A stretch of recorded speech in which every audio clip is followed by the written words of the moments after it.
thank you all for joining us. Wednesday, April the 6th. Spring is officially here because I don't know about you all, but my porch and my cars and everything that is outside at my house is yellow. And so it's spring in North Carolina. And for those of you who struggle with allergies like myself, this is the time of year where breathing becomes difficult. So it's great to see you all.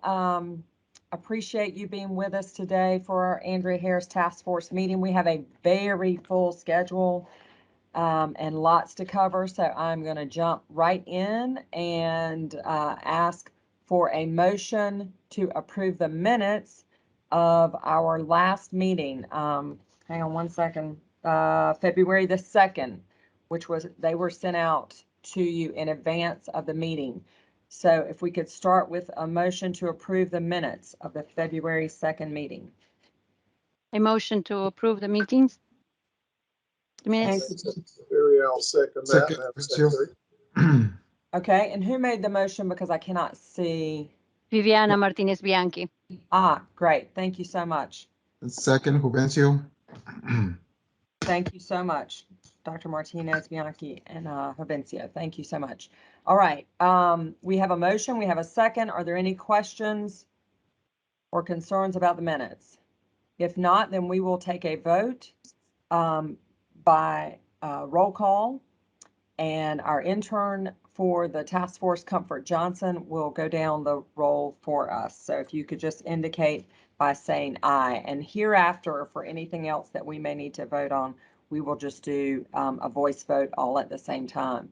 But so that we know who's in the meeting, we'll do this one by roll call. So with that, Comfort, you can begin going down the list. Right, good morning, everyone. All right, to start off, Secretary Pamela Cashwell. Approved. Victor Armstrong. Approved. Dr. Giselle Corby.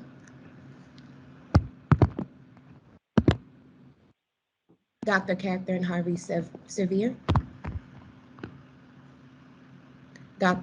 Andres Genero. Forgive me if I mispronounce. Approved. Dr. That's okay. Sevier, but Comfort is here, and I read her lips, and she said approved, but she was muted. Okay. Sorry, approved. Representative Donnie Lambeth. Dr. Vivian Martinez Bianchi. Present and approved. Thank you. Dr. Carlos Reich. Present and approved. Thank you. Dr. Christy Clayton. Representative Yvonne Holly. Present and approved. Stephanie Magara.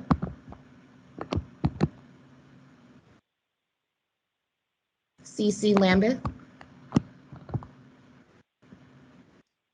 Dale Jenkins. Trey Raban. Present and approved. Kevin J. Price. Present and approved. Andrea Shavala. Adrienne, I'm sorry. Walter Bakum.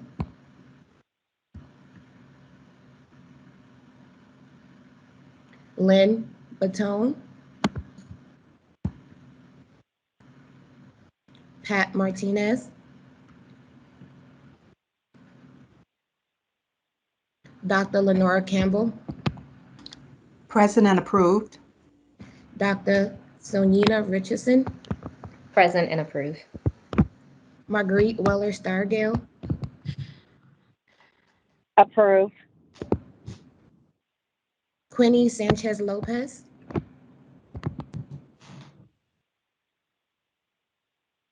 Annette Taylor. Present and approved. Secretary Elizabeth Biza. This is Carolina Fonseca Jimenez sitting in on behalf of Secretary Bizer, present and approved. Greg Richardson. Present and approved. Dr. James Johnson Jr. Present and approved. Reverend Dr. Jonathan Augustine.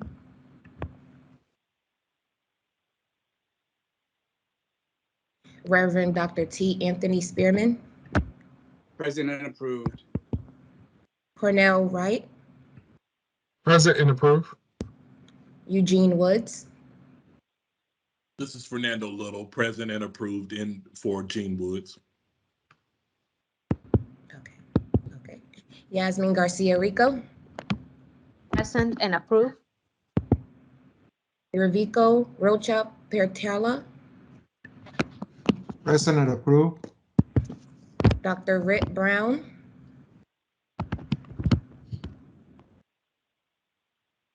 Dr. Cedric Bright,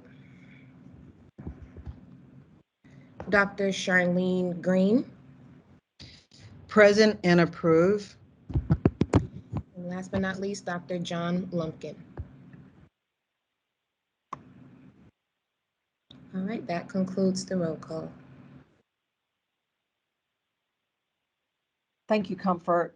And just at a glance, it looks like to me that we have a quorum, and so we will proceed.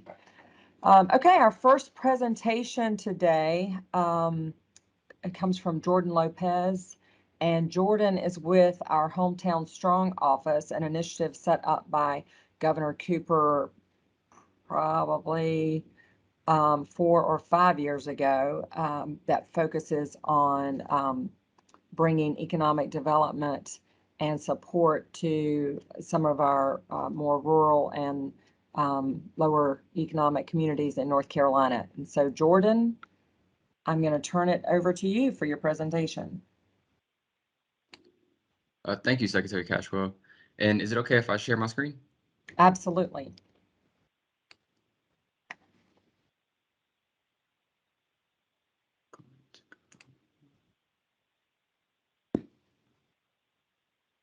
And if I could ask everyone who is not speaking to mute yourself. It looks like most everyone is, but if you're not, just mute yourself. Thank you. All right, so good morning, everybody. Thank you, members of the task force, for allowing me to be here. My name is Jordan Lopez again, and I'm here on behalf of Hometown Strong to introduce you to the work that we do. Like Secretary Cashwell said, we are an initiative of the governor's office that's main priority is to champion rural communities. Our mission at its core is for North Carolinians that are better educated, healthier, and have more money in their lives to live, have more money in their pockets to live lives of purpose and abundance. That's a very broad mission statement, but it's that way on purpose.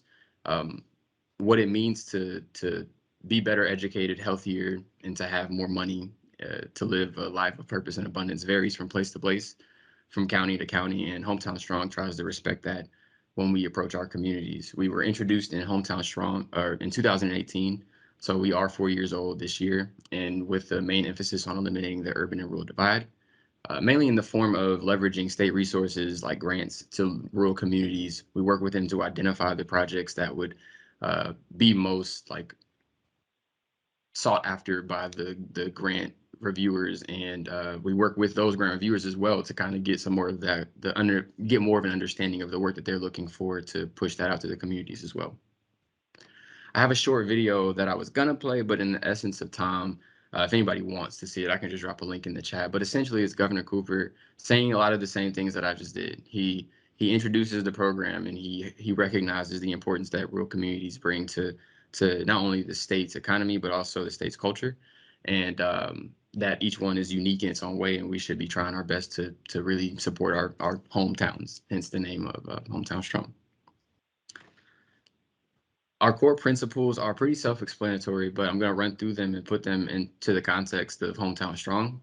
We use existing data and programs so we don't reinvent the wheel. It kind of makes the process faster when working with communities to use the data that they already have, or to just build off of the programs that they already have. They know their communities best, and sometimes they just need a little bit of support, and that's what we're there to do. We're led by local priorities. We try not to be the typical caricature of government going in somewhere and telling a community what they need. Instead, we go and we have empty notepads and a couple of pens to take notes on what it is that the community wants or believes is most important for their future, and would help them become a more resilient community. We build on strengths and assets. As I just mentioned, each county or town has something special that it has to offer. So it's important that we identify what those are and we build off of them. You know, what do you want to be the centerpiece to your town, or centerpieces if there's more than one attraction that you want to highlight, and how can we make this a marketable attraction going forward, or just better for your residents if maybe it isn't even something you want to be like touristy. And then we share those templates for success. Things may not be one-to-one matches from one county or count to the next county or one town to the next, but it doesn't hurt to have a roadmap that you can give to that place's leadership so that they can start thinking creatively about how to solve some of their own problems. Some of the work that we do, we like to call cusp projects. They're projects that are I mean, right on the cusp of being done. They may just need a slight push, and that could be in the form of a phone call from one of our team members to somebody in Raleigh who just may need to sign something or send an email in some cases, or it may be working with the town to facilitate a conversation with the county that they reside in, because sometimes the relationship, the communication structure isn't as strong as you would hope it to be. And the projects aren't even that difficult. It may just be a mural in some places that just needs a couple of things to make it happen. We convene conversations. This is something that I believe in the short time that I've been with the team, we're really good at, because I've seen it so many times. We pull so many stakeholders together and we put an emphasis on getting everybody in the community, not just the business leaders or not just the government leaders, but everybody. And we try to make it as diverse a group as possible so that everybody is able to equitably contribute to the conversation. And then lastly, we identify long-term projects that may need help with momentum. That picture that you see there on the left is out in Halifax County at their Roanoke River site. They have a boat launch already, but they're they're planning on building a boardwalk right to the immediate right of that picture where it was taken. They need a lot of help in doing so. And a couple of months ago, we took a trip out there, and it was myself, one more member of the Hometown Strong team, and a few people from DNCR in their Parks and Rec team. We went out there and realized not only are we going to need DEQ, but also maybe DOT, because there's a bridge further in the distance that I don't believe can see in the picture that is going to need some attention. And it's conversations and visits like that that kind of get the ball moving and get an understanding of what will need to be done so we can get the pieces in place for down the road, and it makes the project go a lot smoother. Here, and for the next couple of slides, I have agency partners that we work with. I'm sure that members of the task force are more than aware of the work that the state agencies that serve North Carolina do, but I just wanted to highlight that we do indeed work with each one, and each one has a really important role to play in the lives of not just rural North Carolinians, but all North Carolinians. And we appreciate the relationships that we've been able to build with so many of them, and hope to continue doing so. Here are our partner communities. We have visited and or worked with every community in blue. This was updated right before 2022, but as of 2022, we've also added Cherokee County, which is the furthest county to the west, down at the bottom left. And then we've also visited Union and Rowan County in the southwest part of the state. And we hope to continue getting out into more places since we're finally seemingly beginning to put COVID behind us and people are returning to their offices, and we're returning to our offices. So we want to get back out into the road. It's a lot easier to build relationships when you're in person with people and you can shake their hand and you can sit down across from them at a table. Some of these rural communities, actually in everyone that I've been to so far, they love to eat and they make that a point. So they always invite you somewhere to get food, or at well, they always invite you somewhere to get food, and it's always good eating and a good time to have a conversation with people that you don't know.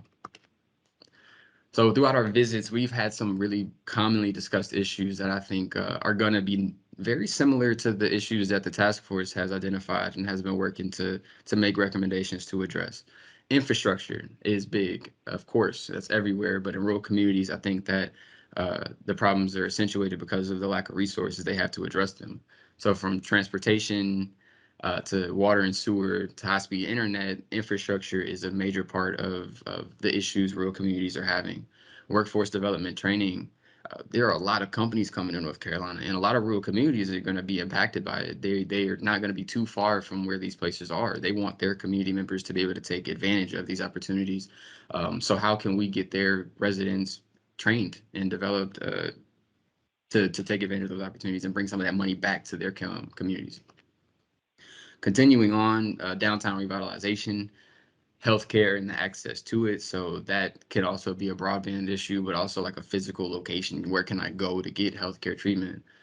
Natural resources and outdoor recreation is also a big thing. COVID-19 pushed a lot of people back outdoors, and rural communities want to take advantage of that. They are very beautiful. There are very beautiful places out and across our state. Some are just undeveloped and may need a little bit of time and money to develop them into a real trail or a real park that community residents can go out and spend a day in, take a trail in, or take a hike on a trail in, or people from out of town or not residents of the community can come in and spend a day at the trail and then maybe get dinner at a local restaurant. A lot of communities are interested in taking advantage of that. And there's a lot of money in the budget, or there was a lot of money in the budget for it too. So we've been trying to take advantage of that too.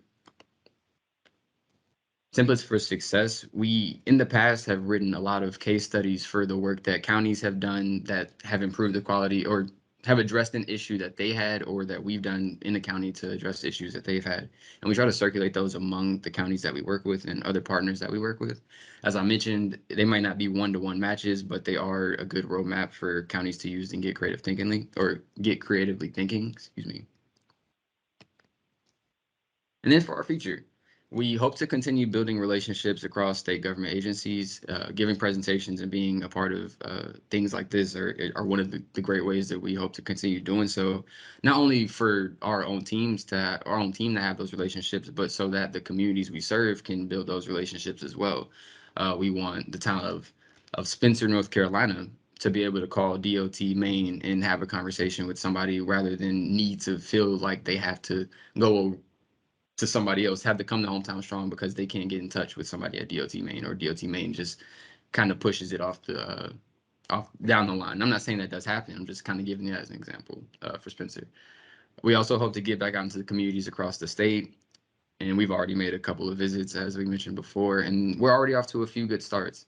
We, in Halifax County, worked with libraries to get wireless hotspot devices so that students and other residents can have access to the internet. Park and learn sites have been huge across the states for students to do homework and to get other kinds of work done. And one of our colleagues just let us know the other day that program has been extended for 21 more months, which is huge. Downtown Strong, working with our Siri partners. Siri is an initiative of the Commerce Department to build resilient economies by identifying local strengths, and that kind of ties in everything that Hometown Strong tries to do, all in one program in and of itself. And we also collaborate with the DNCR. Most recently, we've sponsored several festivals across the state, smaller festivals in small towns across the state, to hopefully give them a bit more resources to make the festival bigger than it has been in the past. And then we're going to be out there to show face and show them that we're not just going to send you an email or come out to visit once, but that no, we're here to be a part of your community and to help it grow as well. Part of that future, it's not on the slide, but part of that future hopefully is to continue working with the task force. Many of the task force's goals not only align but overlap with the goals of of Hometown Strong. Rural communities are underserved, but rural communities of color are even more underserved, and those are the communities that we're trying to target now, especially with our Siri work and some of the other programs that we're looking into. Hope to continue working with the task force and addressing those ends. So just really quickly at the end here, Mary Penny Kelly is our executive director, and she's a great resource to have.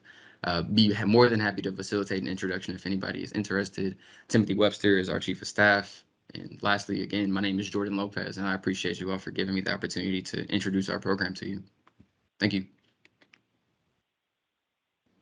Thank you, Jordan. Great job. We have a question, Dr. Sevier.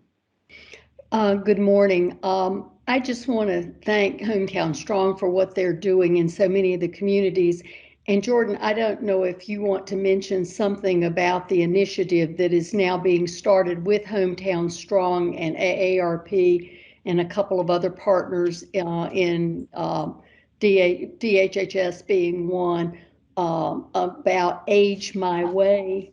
But we are in the process of doing an aging survey for North Carolina that will give us data on ways to create healthy aging in the community. That survey is being It's going to be introduced next week, actually, and there will be a QR code for it. We desperately, and I say this to this group because you'll understand where I'm coming from with this. We desperately want to make sure that we get underrepresented populations and under-resourced populations in the survey.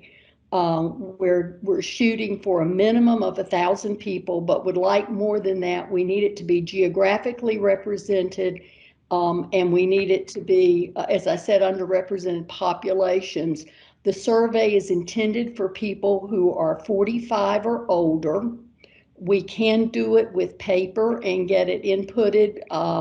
We can also, one of the things that we've been looking at in the last few weeks or a couple of weeks is getting student nurses to do the questionnaires with their older patients so that we can reach into people.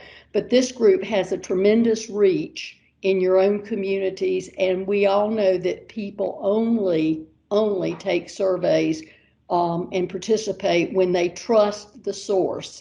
So I would just urge each of you to help us with that. And with your permission, Secretary, we will get some information out with the QR code in the next week. And I know Mary Penny Kelly is leading this charge from Hometown Strong with a team of folks. So would just ask for your support and all that.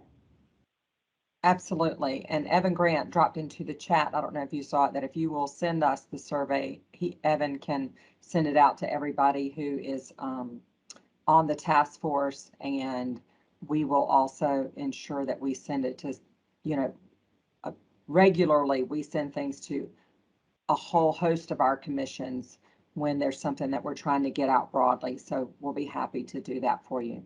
Well, this one's really an important one for us to really understand the needs of people as they're aging in their community and how we can help them stay there. Jordan, did I miss anything on that? I know you've been following this.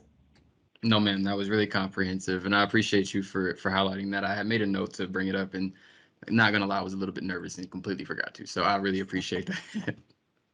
Not to worry.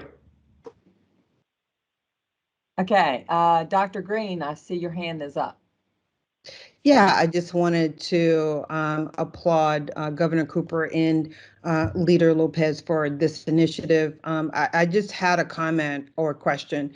A lot of times in rural and working communities where many community members may have transportation deficits, building back up local recreation centers is really vital for not only helping those communities, but also providing safety nets. I was wondering if you could comment on that and what the state is working on for building back up community centers to meet people where they live. Definitely appreciate the open natural resources where people can go and drive, but I was wondering on that initiative in the local communities in the 100 counties of building that up for particularly low-income neighborhoods. So I personally can't speak to a statewide effort to build back community centers. We mainly really do only focus on rural communities, and we use the NC Rural Center's definition of 250 people per square mile or less as being defined as rural. But I can tell you that is a common theme that we hear a lot as community centers. We don't necessarily hear it as a physical, or at least we haven't, and myself personally hasn't heard it as like a physical space that you spoke of. We really have been getting a lot of people interested in the outdoor spaces, though I see the importance in the indoor space as well. I don't think there's anything going on right now that we have. Full disclosure, I've been with the team for a little over 5 months, so I can't speak to the programs that they've had in the past either. Let me, Charlene Green, let me reach out to my team, and then I'll get back to you with the follow-up on what they have going on. So a lot of those recreation centers, they're not just indoor, they provide like football and activities outside as well. So that's what I mean. So I look forward to talking to you more about that, because those spaces need to be really, really, built back up in communities. Thank you. Absolutely. Thank you, Dr. Green. Does anybody else have any questions for Jordan? Okay, great. Well, Jordan, you did a great job.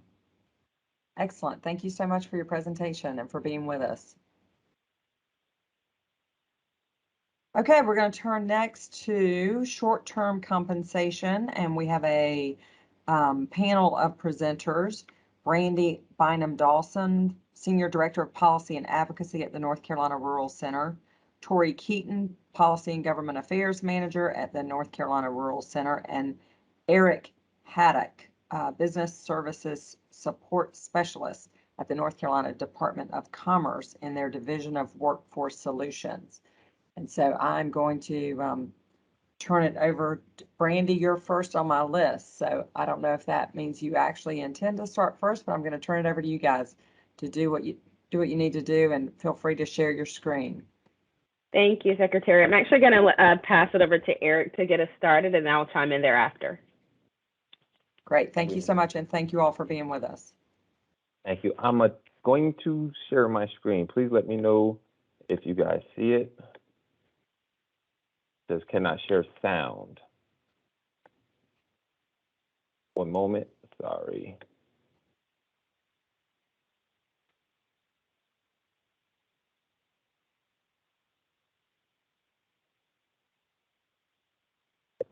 I apologize. Technical difficulties.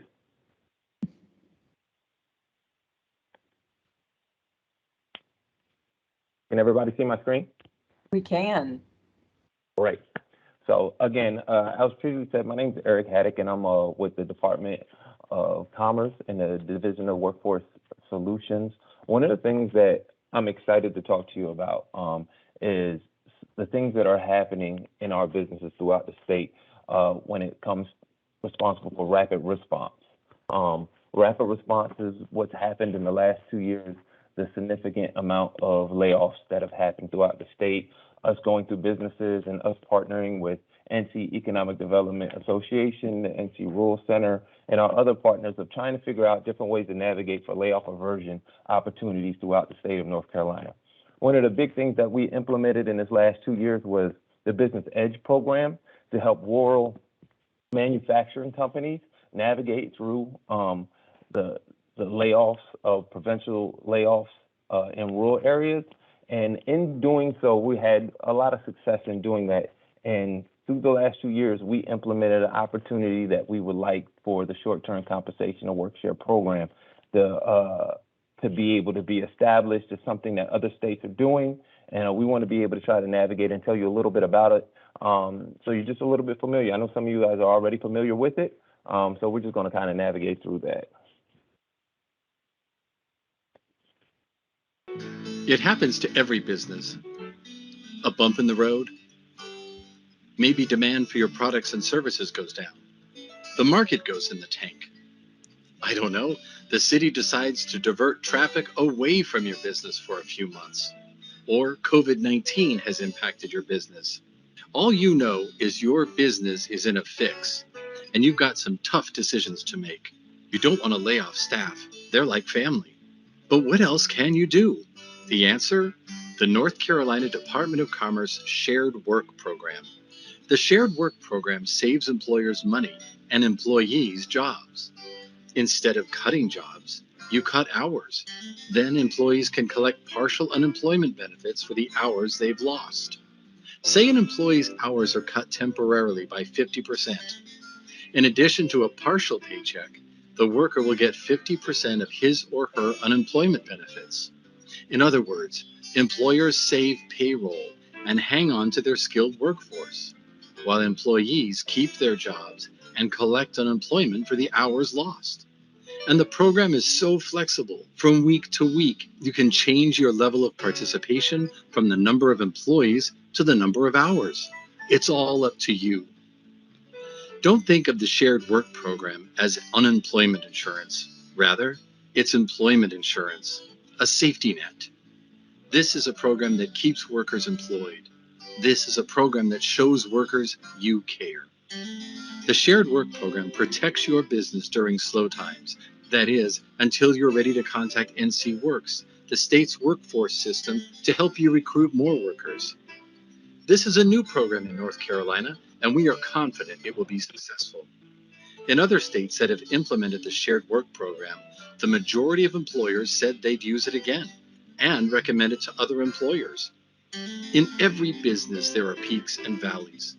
When you hit one of those valleys, NC Works will be here for you. The North Carolina Shared Work Program. It saves money, plain and simple. It's working downturns into upturns. Here's how to reach us to get started. Call NC Works Business Services at 919-814-0464. Shared Work is a program of the North Carolina Department of Commerce.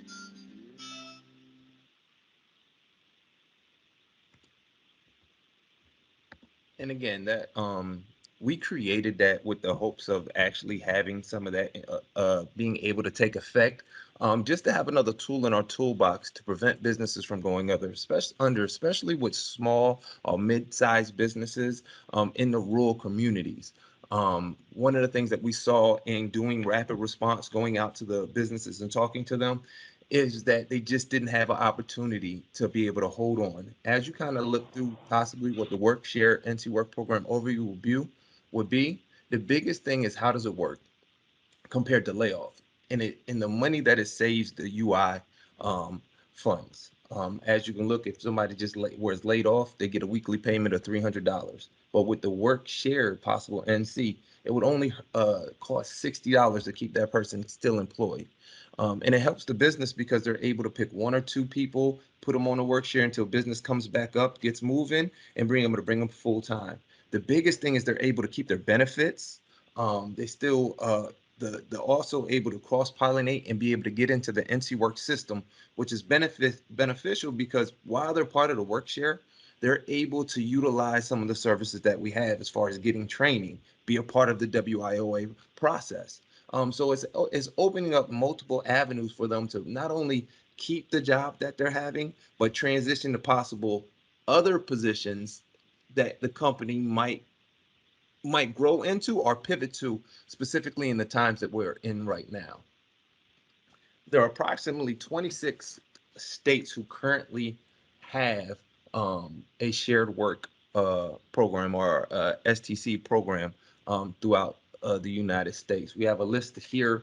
I'm going to share the slides with you as well. If you want to link in, you can see Michigan shared work program that's similar to ours. One of the things we did when we did our research is one of the things that Jordan said earlier is we trying not to reinvent the wheel. Michigan is doing it well. There's some other states doing it really well as well. So as we gathered information from them, we were able to kind of put together what we think a great idea, opportunity for the workshare program would be. In this side, again, I will share it with the group, just some federal requirements that would be responsible for it. And one of the things I do want to, number 6 is really big to me because our whole system navigates through this WIOA. It gets them to be able to be a part of our system, and it gets to educate businesses as well as employees of what services we're able to help them throughout the state. And finally, it's allowable, again, laws, allowable state opportunities or options. I'm sorry, it talks about the sizes of the company. Of course, we want small to mid-sized companies that we be targeting to be able to help. But it also just talks about just the different plans that the layoff aversion opportunity. Again, WIA requires us to have layoff aversion policies and procedures. This would just be a huge tool in our toolkit. What I've also added was all the other 24 states STC websites.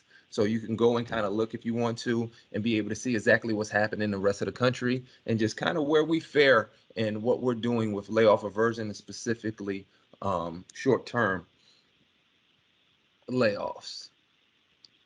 And here's the second set. With that being said, I'm going to pass the baton over to Brandy in the North Carolina Rural.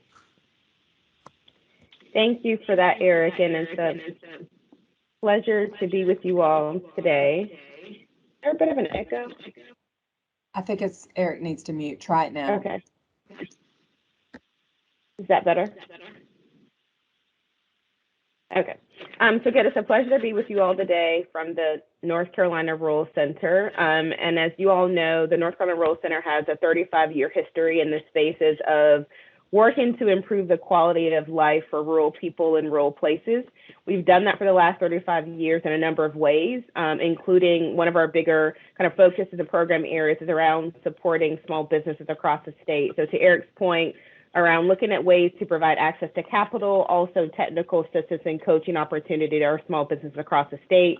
We obviously also have a significant advocacy and policy development program of the organization, of which I manage and run, along with a number of our team members, in addition to a leadership and development program as well. So again, having a long history in the state. And as Jordan also reminded us, the definition of rural for us is that we include that to be 78 rural counties across the state based on the 2020 new census data, of those being counties that have a population of 250 people or less per square mile. So again, pleasure to be with you all today. I'm going to talk a little bit about some of the work that we've done in the small business advocacy space specifically. Next slide, Eric. So about 2 years ago, almost 2 years ago, we convened a statewide small business policy task force, really realizing the need for us to work towards developing a statewide policy agenda to advance the plight of small and very small businesses across the state. And we define those as those employers having 50 or fewer employees across the state when it comes to the definition of small business. So we again convened that statewide task force to look at developing what we consider a statewide policy plan. That work ensued over a 9-month period, and out of that work, we did develop a 20-point policy recommendation plan, which we are calling North Carolina's New Small Business Plan. Since that time, we've worked really diligently to advance those policy recommendations. Again, there are 20 policy recommendations of that plan. You can find those on our website. We're happy to drop the link in there as well. We're going to talk today, however, about the short-term compensation priority recommendation that our task force did sort of realize was one of the opportunities for us to advance in the state. There are 4 pillars of that plan, which my colleague Tori will kind of talk about a little bit later. But as you'll see from this timeline here on the screen, we did engage in a very in-depth and detailed process over about a 1.5-year period to really come together and formalize this, what we consider a very comprehensive plan. A part of that information gathering not just included research and data gathering, we also talked to a number of other states. We also, of course, make sure that the voices of those most impacted, meaning our small business owners, were at the forefront of developing that plan. And so we hosted a series of focus groups across the state to really gather from small business owners across the state what they felt like the policy issues and solutions were to address issues that they were being plagued with. And obviously, we were right in the middle of the pandemic, or at the beginning of the pandemic, and so a lot of what was on their mind was really access to capital and being able to keep their businesses afloat and keeping their staff employed as much as possible, and also, of course, staying healthy at the same time. Next slide, please. So since that time, beyond the task force's work, again, we came up with that policy plan. We actually worked really hard and engaged in our legislators down on Jones Street with implementing several of those policy recommendations, which we did. I would say out of the 20-point policy plan, we were able to successfully have 5 of those recommendations implemented at the state and even at the federal level.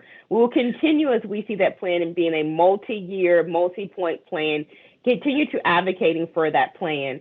And you'll see before you now a list of council members. So the task force has morphed into a council, a group that will then shepherd the 20-point or 15-point at this point policy recommendation plan over the next couple of years.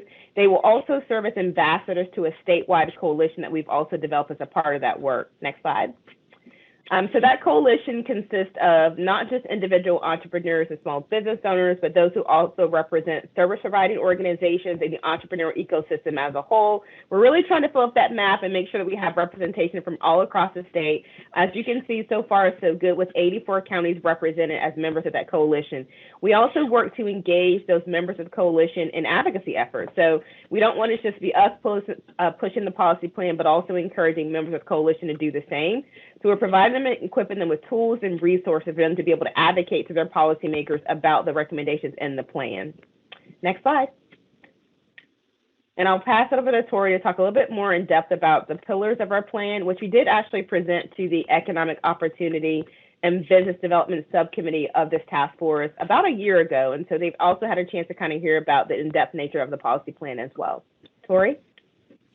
Yes, thank you, Brandy. So as Brandy was saying, the North Carolina's new small business plan, the policy recommendations included that are broken into four pillars. The first being funding, which we look at as creating equity and attaining the capital that small business owners need to start, sustain, and to grow their business. The second looks at knowledge, really helping business owners in North Carolina better leverage and coordinate the existing small business support ecosystem so that they can more easily navigate the statutes and regulations surrounding business ownership, but also learn about business development plans, models, strategies, etc. Our third pillar is opportunity, which is looking at addressing the systemic challenges that exist and the disparities that communities of color face when they're starting, sustaining, and growing a business. And then, of course, our fourth is support.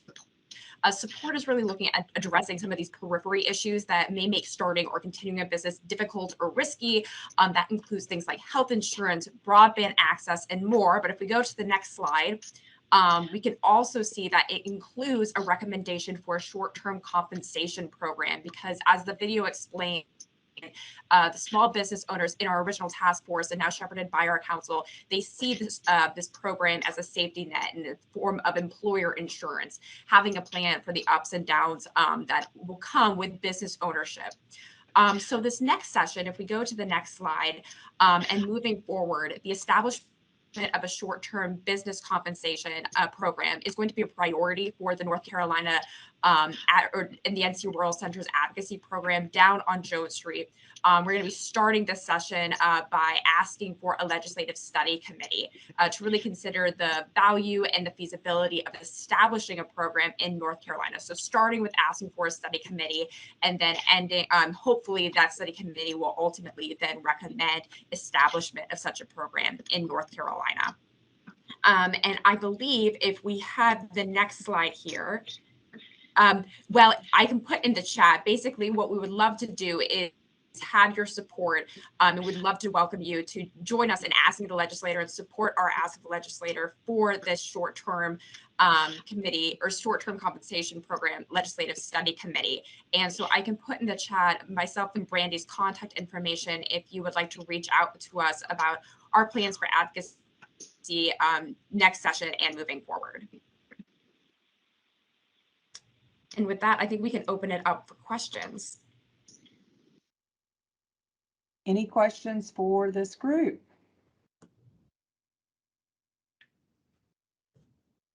Kevin has his hand raised. Kevin Price. Thank you, Madam Secretary. I just wanted to thank the presenters this morning. Tori, Eric, Brandy, thank you for your work on this. I'm very excited about being a part of this because it's a broad coalition, broad group of representation across the state. We work very hard on this, and I'm excited about the work we are and the impact we're making across the state. So thank you for your work.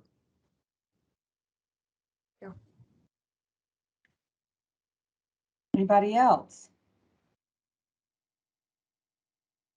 Okay, I don't see any hands.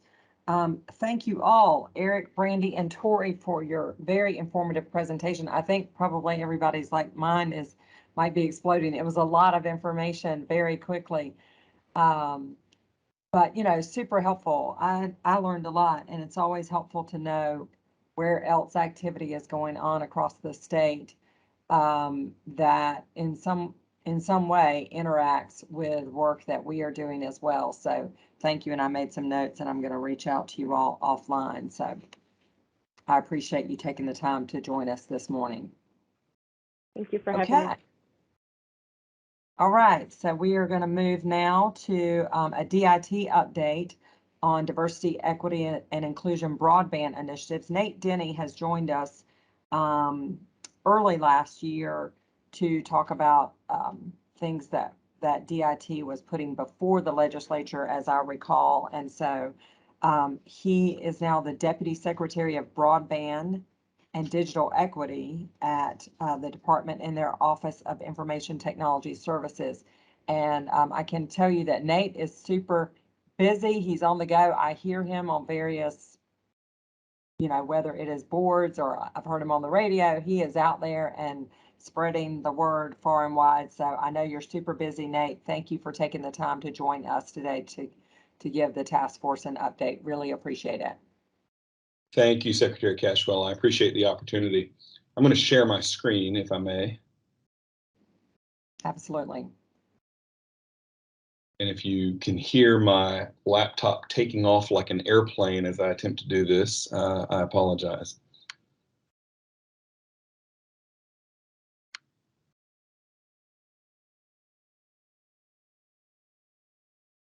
Can all of you see that?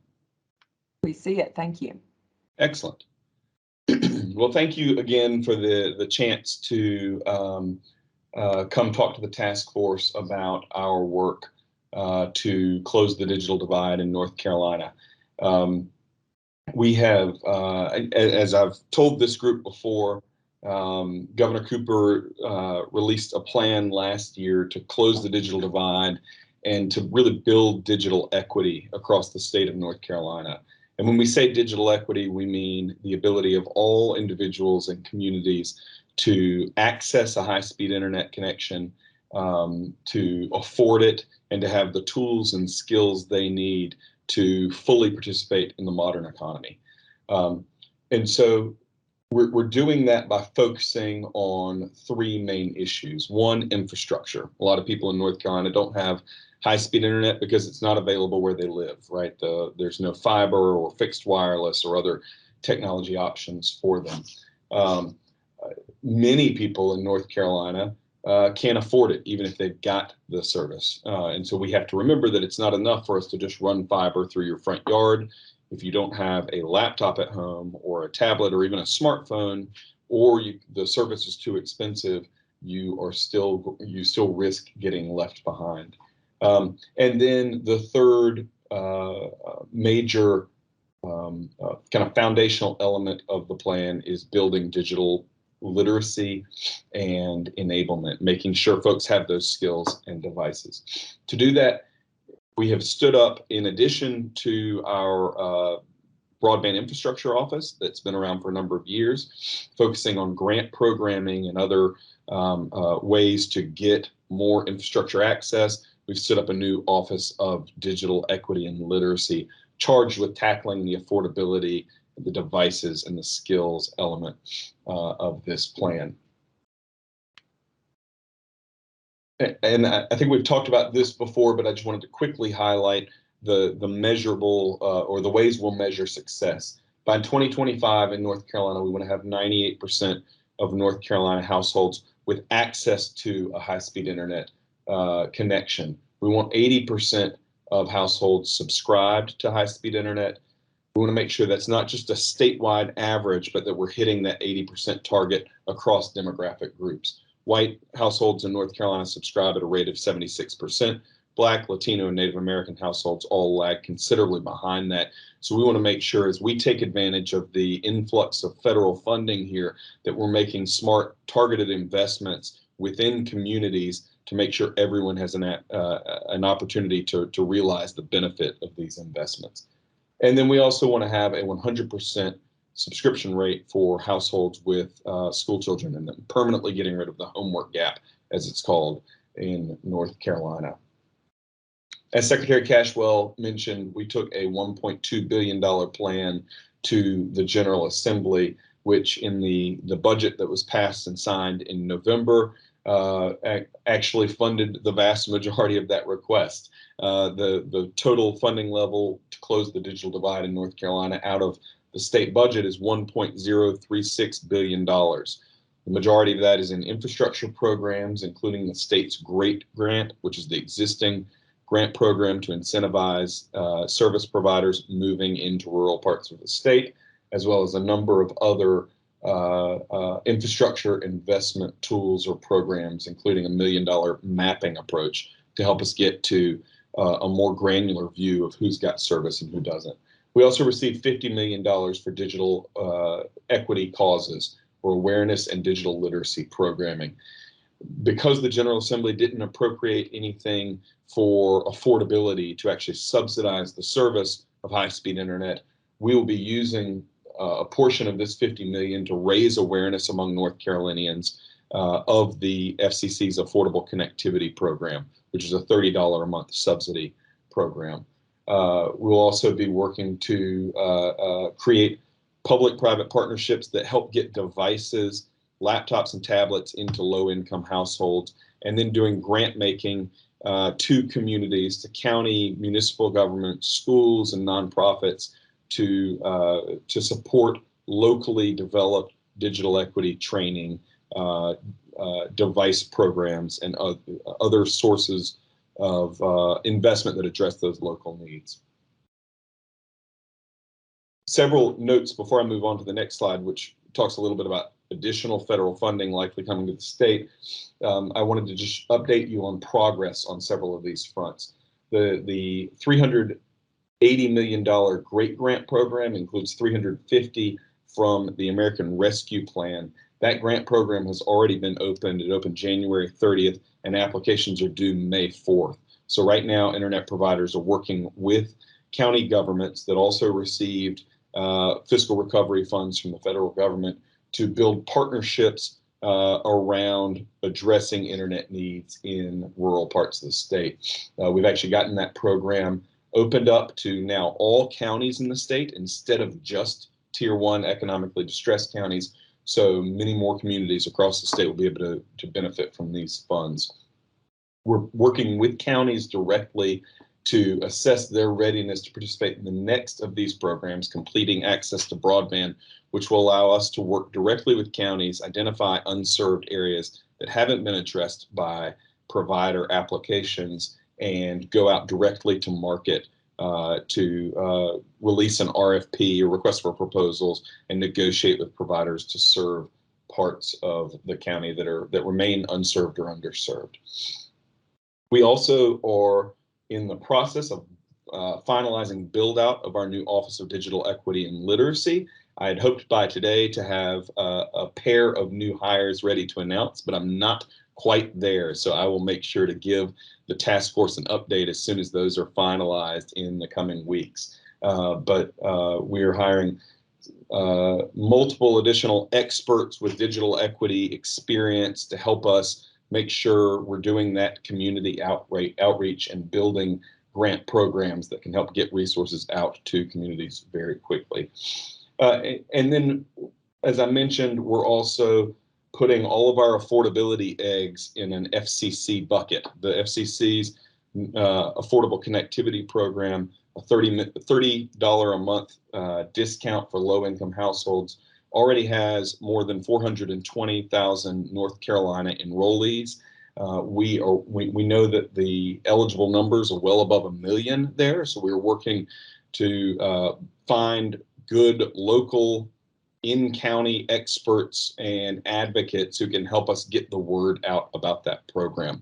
I would ask for the task force's help in helping spread that word. I'll put a link to the acpbenefit.org website for that program, where you can check eligibility, see if your providers are participating, and so on and so forth in the chat. And then if you're interested, we've got a number of materials that can be useful for helping spread the word within each of your communities or stakeholder groups. So we would very much appreciate the help there. We also are working on a request for proposals on broadband mapping to try and get some additional support, building a household level view of who's served, unserved, or underserved in the state. And as a part of that mapping effort, we continue to try to get word out about our broadband survey, which allows folks to take a speed test, see if the speeds for internet service that they're getting are as good as advertised, and where they don't have service, help give us useful data points that push back on the FCC's data. I think I mentioned last time that the FCC looks at the census block level. So if even a single household in that census block has high-speed internet, the entire census block is counted as served. So the result being that connectivity rates in North Carolina are considerably overstated. We've already gotten thousands of responses to our survey in showing areas that are declared by the FCC to be served that there are households with no service whatsoever. So those are very useful data points for us as we plan and work on all of these grant programs. The last thing I wanted to mention was President Biden's bipartisan infrastructure law, which invests an additional $65 billion in connectivity across in multiple programs across the country. The first is the FCC's Affordable Connectivity Program, which I already mentioned. It extends that program with $14 billion additional dollars. It's a $30 a month discount, as I said, up to $75 a month for tribal households, and then you can get a one-time discount of up to $100 on a laptop or other device. So in addition to that, a number of new infrastructure and digital equity programs were created in the U.S. Department of Commerce in their National Telecommunication and Information Administration, or NTIA. The biggest of those is a new Broadband Equity Access and Deployment, or BEAD program, which is a $42 billion program that will get money on a formula basis to states based on their number of unserved or high-cost unserved areas. We are waiting for a notice of funding opportunity from NTIA next month to see kind of how that formula is set up and get a better sense of how much of this funding will come to North Carolina. But given our size, our considerable rural population, and our the diversity of land right here, I think we figure to do well, and by do well, I mean have relatively high numbers of unserved and high cost unserved areas. There are also 3 digital equity programs created by the Infrastructure Investment and Jobs Act. Some 2 that help the state build capacity for planning and help us build better programs that get funds out into communities, and 1 for which the state won't be eligible at all. So we're really focusing on the $50 million that we got from the American Rescue Plan and the initial funding pots here on building a digital equity ecosystem, right? We need to make sure that we are helping communities get ready to access additional funds and help make sure that as many North Carolina communities as possible are competitive in those grant processes. So that's really, I think I know I moved very quickly there, so I am happy to answer any questions from the task force. And again, just want to say thank you, Secretary Cashwell and members of the task force, for letting me talk a little bit about our work. Thank you, Nate. I love these presentations and hearing all the great work that you all are doing. This is so exciting. And of course, I don't have to tell the task force that the work aligns directly with some of the recommendations that came out of the Andrea Harris Task Force. So it's really exciting to see some of the task force's work coming to fruition through DIT. Does anyone have any questions or comments for Nate?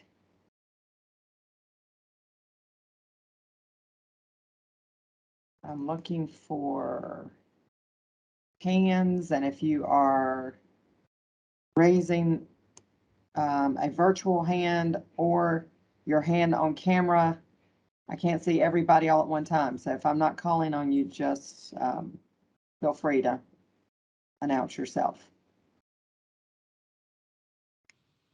Okay, Nate, that was so thorough that no one has the question.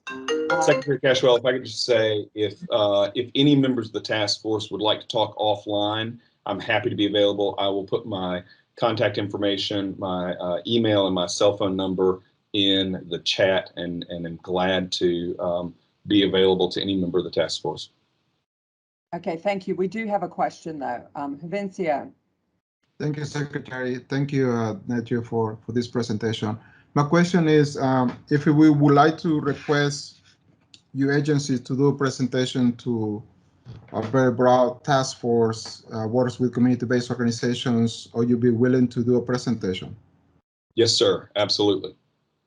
Okay. Can you pass that information there and we can follow up on that? Will do. I'll put my contact information in right now. Thank you. Thank you, Secretary.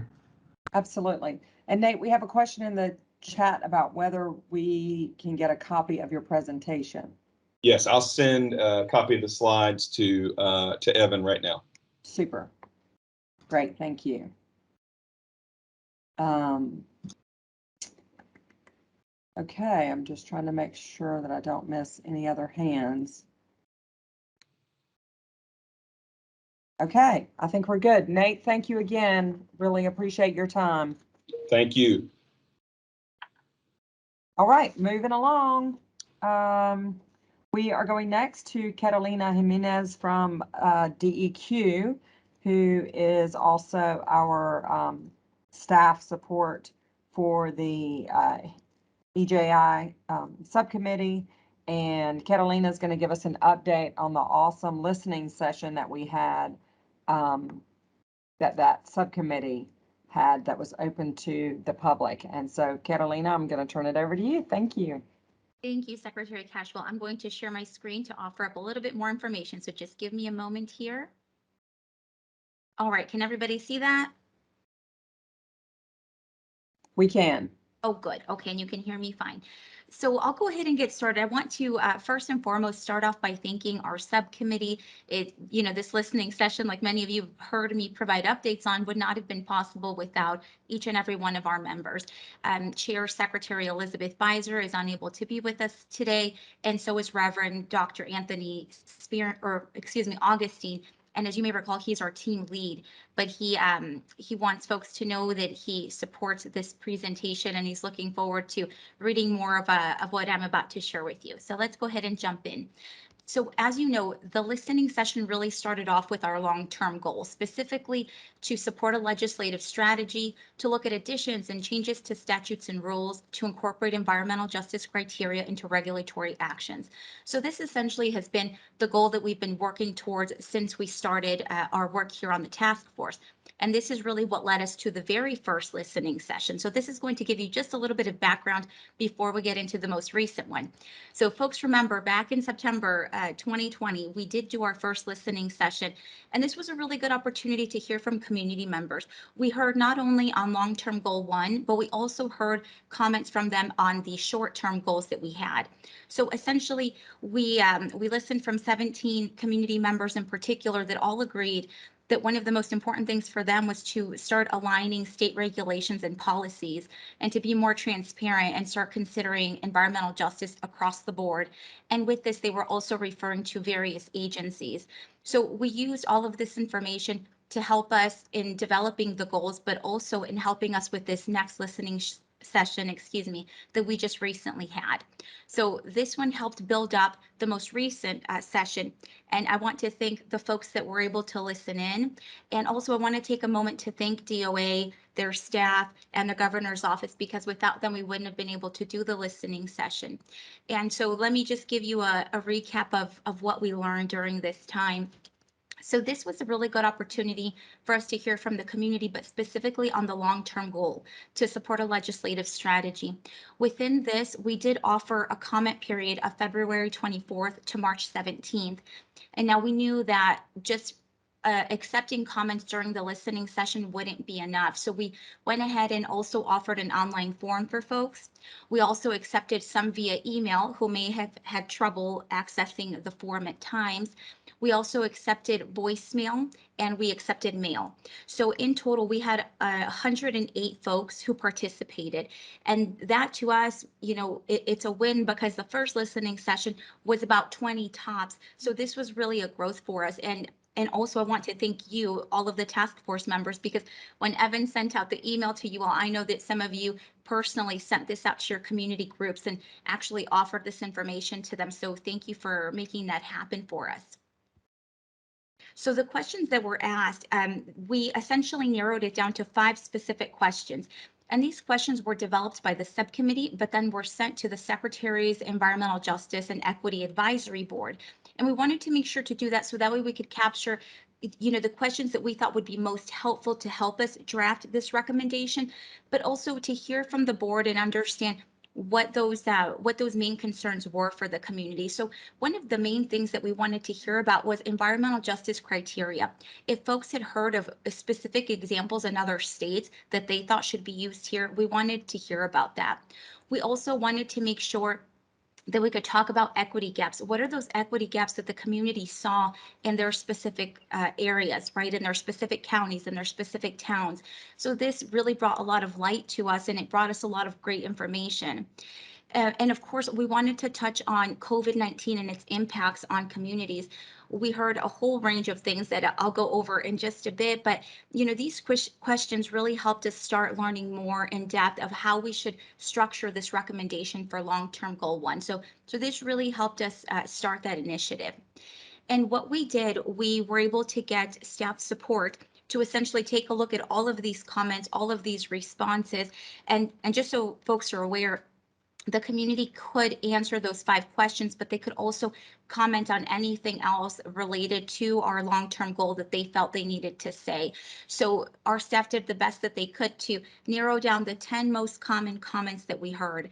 And like you can see here, the number 1 was the burden of increased costs due to COVID. This was one that we heard time and time again during this session, and we've heard from community members in the past. So it's just nice to have a number to be able to put to this. We also heard that the need for affordable and habitable housing was important. And this is something that one of our members, Mr. Greg Richardson, is a big advocate of, and obviously the community agrees. Also, in line with that, right at the same level, was infrastructure, specifically broadband. And we've heard so much of that here during our task force meeting. So again, this is something that we're going to continue to think about as we're structuring our recommendation. And of course, something that I think we're all aware of is job security and those equity gaps. That's a big concern from community. And, we're here to listen. We're here to really pay attention to these comments. And I wanted to specifically mention some members even suggested green jobs and green workforce development, bringing more of that to towns and communities. So that is definitely front of mind, as well as water and sewer infrastructure. And, this ties in so well to all of the presentations that were done today, because Jordan with Hometown Strong mentioned our work on Hometown Strong. Specifically, one of the items that we help Hometown Strong with a lot is water infrastructure. That is one of the main items that communities come to us with.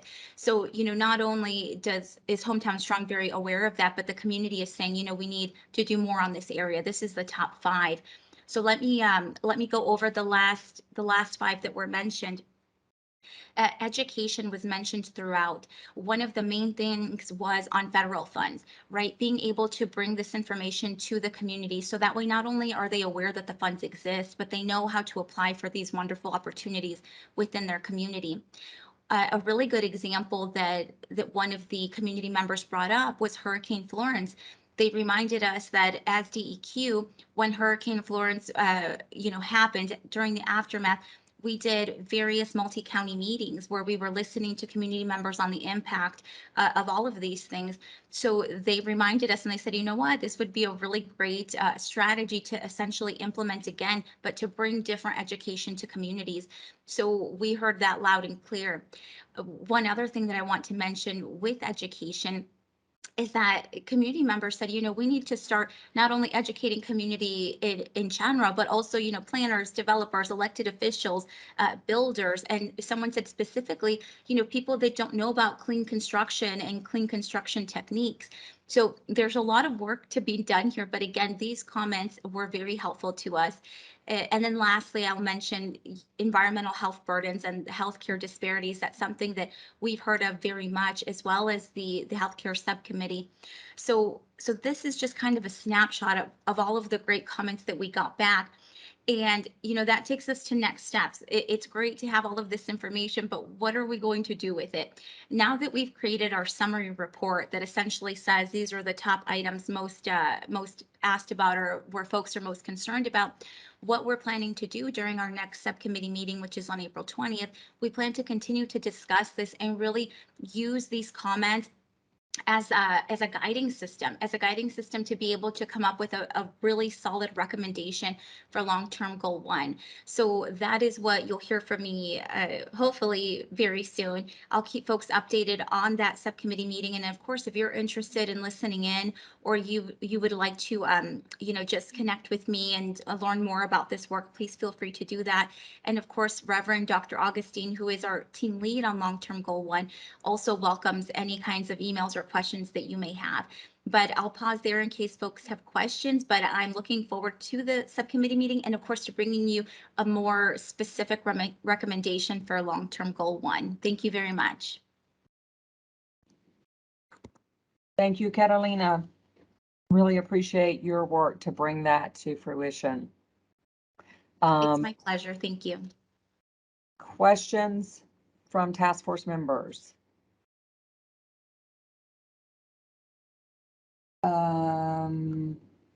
Looks like we have a question from Cornell Wright. Was this in 2021 or 2022?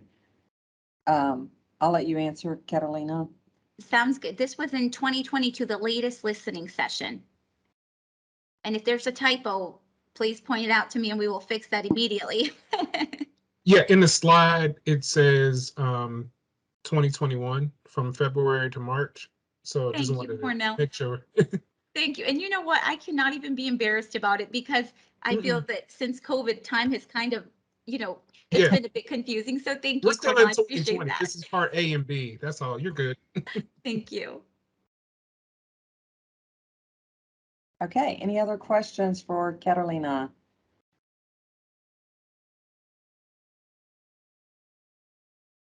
Super. Well, thank you so much for that. I mean, 108 participants, that's pretty darn good. I'm still celebrating about it. Of course, we'd like to get even more, but that was a win for us. So I'm very thankful. And again, I am thankful for the task force because I know that they sent the information out as well. So thank you very much, Secretary Cashwell. You're welcome. Okay, before we move to subcommittee updates, I noticed that Dr. Spearman joined us after the roll call. And so I just want to ensure, thank you for joining us, Dr. Spearman, that Comfort, you update your role list so we ensure that we have everybody who is present. I got you down. Okay, if there's anybody else who joined subsequent to the roll call, could you just identify yourself to make sure we have everyone counted present? Okay, super. All right, well, we're going to move. That was essentially Catalina's subcommittee report. So we're going to move to the other subcommittee updates, and we will start with access to healthcare. And either Michael Leach or Dr. Sevier will be doing that report, is my understanding. Dr. Sevier had to drop off, and so I'm going to do the report on her behalf. Let me say good morning to everyone, and thank you for allowing me to present.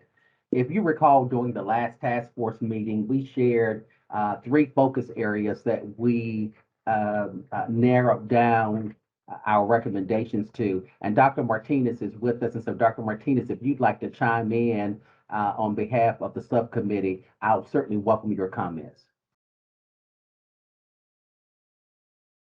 No, go ahead, Michael, and I might add something if there's a need or if there are questions from other members.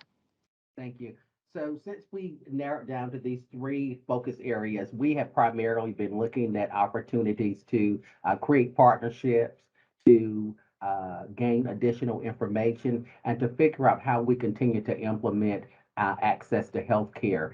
Where we are currently, we've been working with DIT to look at how we coordinate equity issues and healthcare issues and digital literacy, and who can pull those pieces together. So we've been trying to build some relationship with DIT and other partners to figure out where there are common grounds, where there are linkages, where there are opportunities to cross-sec in our work relative to digital literacy. We will be meeting with the Division of Healthcare Benefits to gain a better understanding in terms of how we fund community health workers and if it is an eligible expense for Medicaid to cover services provided by community health workers. And so that meeting will be forthcoming. In addition, we will be meeting with the Office of Rural Health. You may or may not be aware that some of the community health workers programs that were funded through the Office of Rural Health are subject or may be cut in the new fiscal year. And so the subcommittee is advocating the expansion of community health workers throughout the state. And there's some concerns about how those funds could potentially be supplanted or if there are opportunities to supplant those federal dollars. So that meeting will be forthcoming as well. So again, we've been in the process of trying to figure out how we continue to implement our recommendations, narrowing down those recommendations through specific action items, and to create implementations throughout state government. Dr. Martinez, is there anything you'd like to add?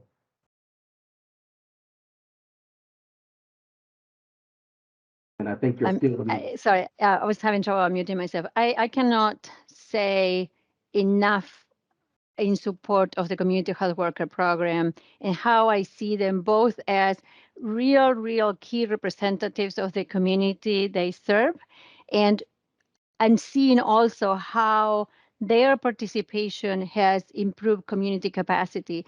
Just seeing their own professional development, how this is a model can really reach out to the most marginalized populations and improve health outcomes throughout the state. I really want to make sure that we figured out how to support both the current groups and the potential expansion of others beyond COVID to other, our communities. There are syndemics, right? Multiple epidemics that have been happening along years and years and decades of marginalization and poverty and other social determinants. And at the same time, then we piled up the COVID-19 pandemic. So let's think about how we can continue to work with and expand the community health worker team or program rather to help with multiple health issues, not just COVID. Thank you. Thank you so much. Michael, did you have anything else to add? Are you good? Madam Secretary, that concludes our report. Thank you so much for the time. If there are questions, we'll be happy to entertain them. Great, thank you so much. And I see a hand from Victor Armstrong. Good morning. I didn't have a question so much as I did just want to chime in on the conversation about the community health worker and the importance of the work that the community health workers are doing in the community, and also to let this group know that we're having some internal conversation as well about really what the next iteration of the community health worker program is and how do we really embed it more into the fabric of healthcare, and thinking of it not just as Dr. Viviana stated, really not just about a pandemic response, but thinking about it more in terms of a whole person, whole health care response and how we embed that, and how we also think about how we support that and sustain it in the community so that it is not reliant upon DHHS driving it or federal infusions of dollars driving it, but how do we also make it something that's embedded in the way we look at Medicaid, the way that our Blue Cross Blue Shield and other payers look at how they bundle care. And so those conversations are happening, and we're optimistic that we can make the case that it works, and that if we're really serious about whole person care, that it is it's definitely a pathway to doing that. And also a very key component of building a diverse and sustainable workforce. Is that an area where you all would want to do a presentation at one of our meetings? Perhaps we're not there yet, but I think in the future it would be something that we'd be interested in presenting. I think one of the things we're looking at right now is with the funding that we currently have. What do we have? What do we need to buy with what we have? And then how do we really build it more into the public health response, and not just this kind of one-off crisis type response, but really weave more into the foundation of healthcare. And that includes also looking at what hospital systems and other groups are doing who have some community health worker components built into their current work, and even thinking about how we connect certified peer specialists in the behavioral health space with community health workers, and really what that needs to look like going forward. So to answer your question, I think, yes, it is something we could bring back in the future. Not quite there yet, though. Okay. Sounds good. See a hand, Vincia. Thank you, Secretary. I would just want to echo to what this report is highlight and the importance of these community health workers.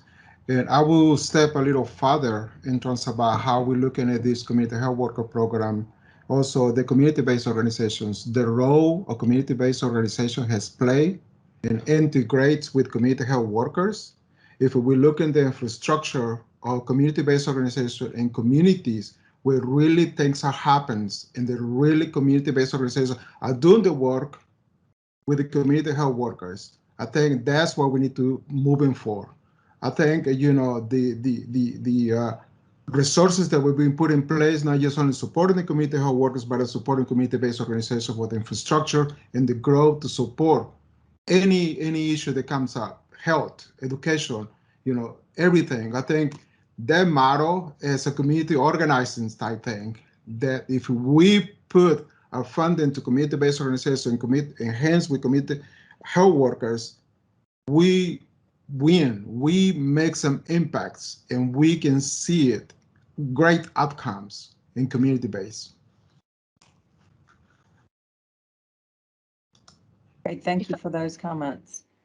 If I may respond to what Juvencio said, absolutely, Juvencio. One of the things that I witnessed the most in Durham in particular has been the transformation of community activists into community health workers who are currently getting certified in the at the Durham Community College. So it is really absolutely, the community-based organization role together with community health workers has been really remarkable. And thank you for pointing that out, Juvencio, because I had not thought about the importance of really highlighting the CBO's job in this as well.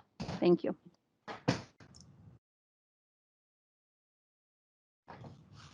Okay, any other questions or comments on this topic? Okay, then we are going to move to the Economic Opportunity and Business Development Subcommittee report out. And I know that Representative Holly was on. I am on. Can you hear me?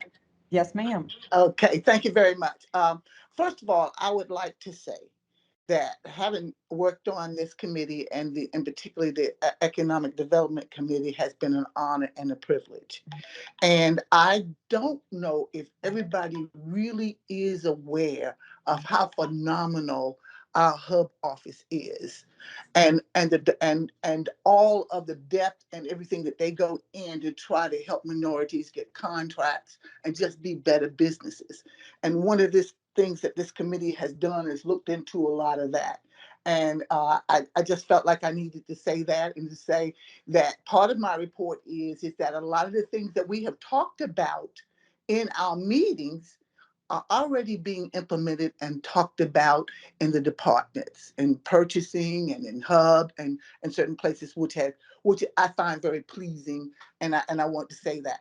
The biggest thing, and y'all have heard us talk about this as the MOU, or Memorandum of Understanding, but really what that is a mentor-protege program. And we were looking at implementing a program like that and trying to decide where should it be housed and just how extensive it should be.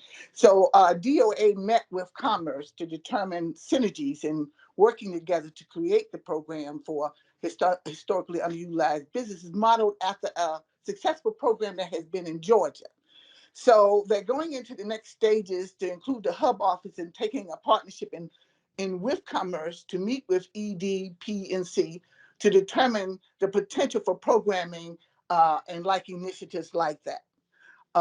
The other thing is that Hub will also work with Commerce and EDP to determine the best inroad to adding supply diversity as a priority for incentives to new corporations entering and currently locating in North Carolina.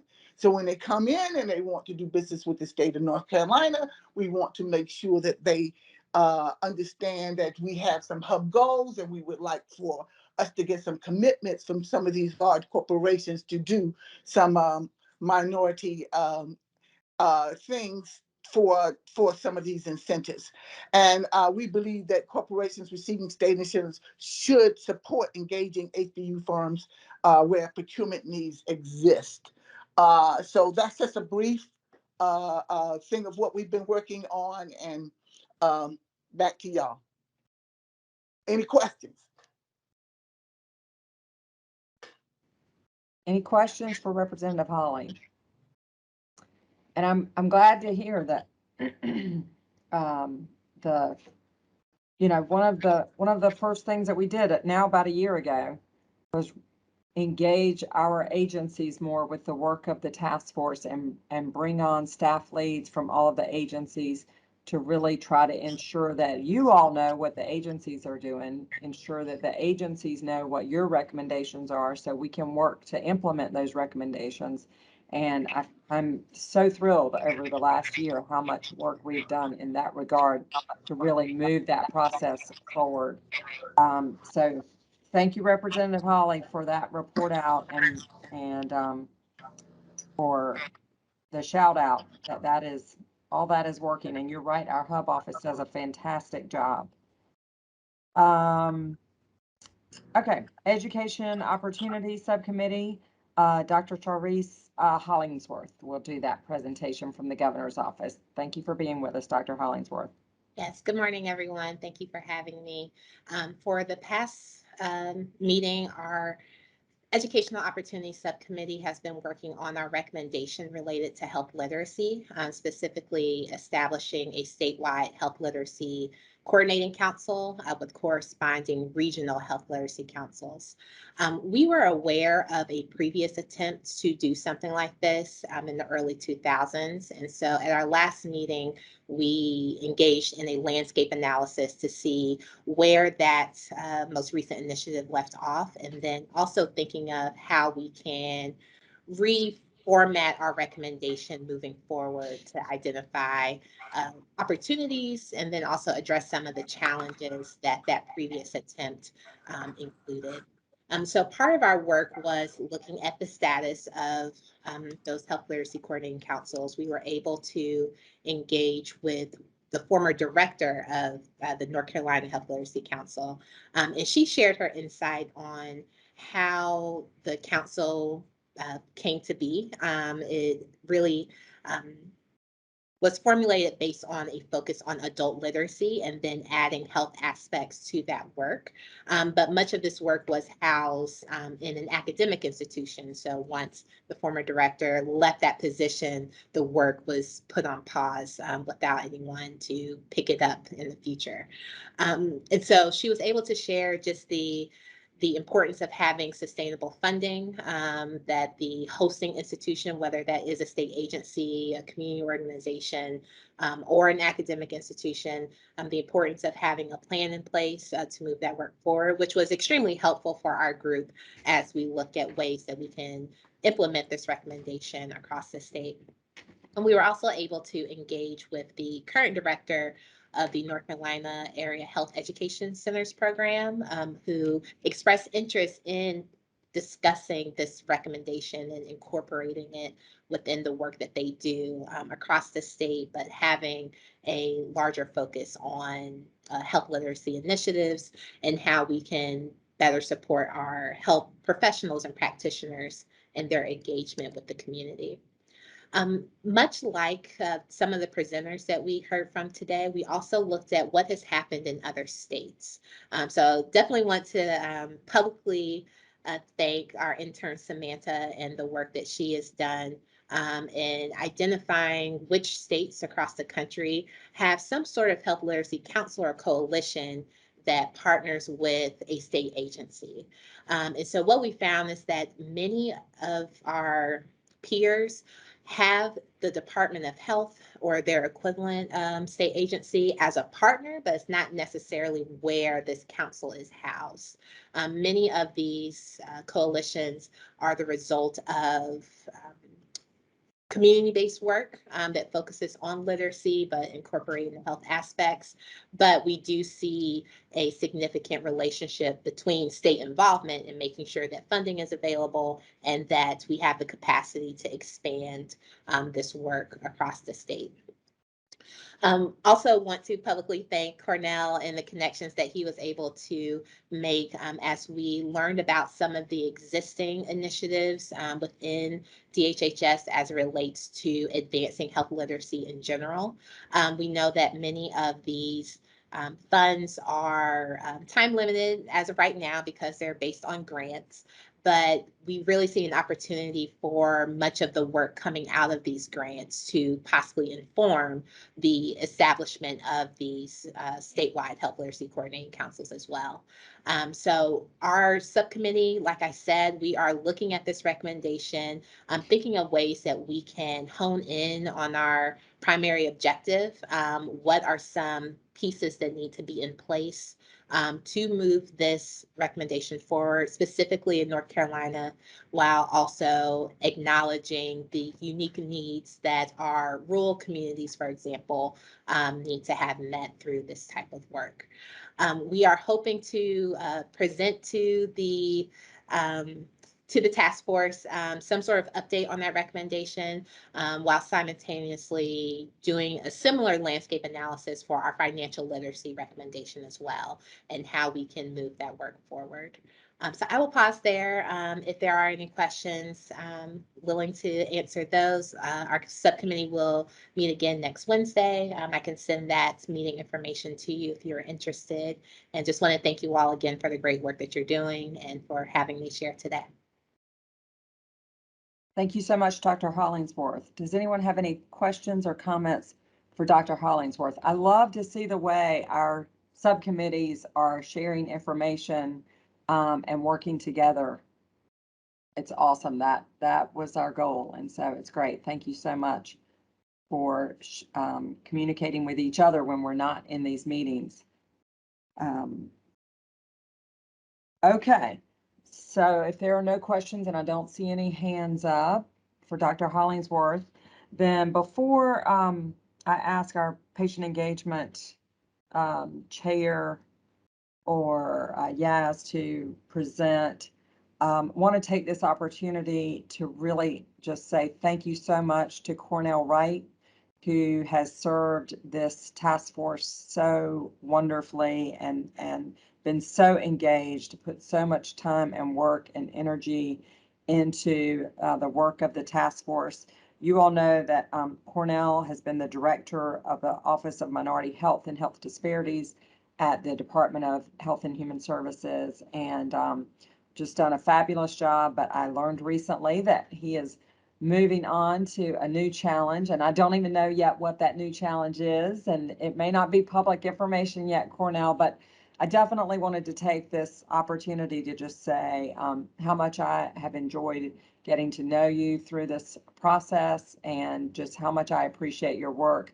I am reminded often through our staff folks of how much work you do in the interim between these meetings. That is, you know, in addition to your day job. So thank you so much. You have been a great service to North Carolina. Secretary Caswell, if I may add, I absolutely concur that Cornell's going to be sorely missed, and I don't know if anyone's going to miss him any more than I will, being that he is leaving such large shoes to fill in our health equity space. I will say, and Cornell will understand where I'm coming from with this, but I think the one positive is that no one will get us confused anymore.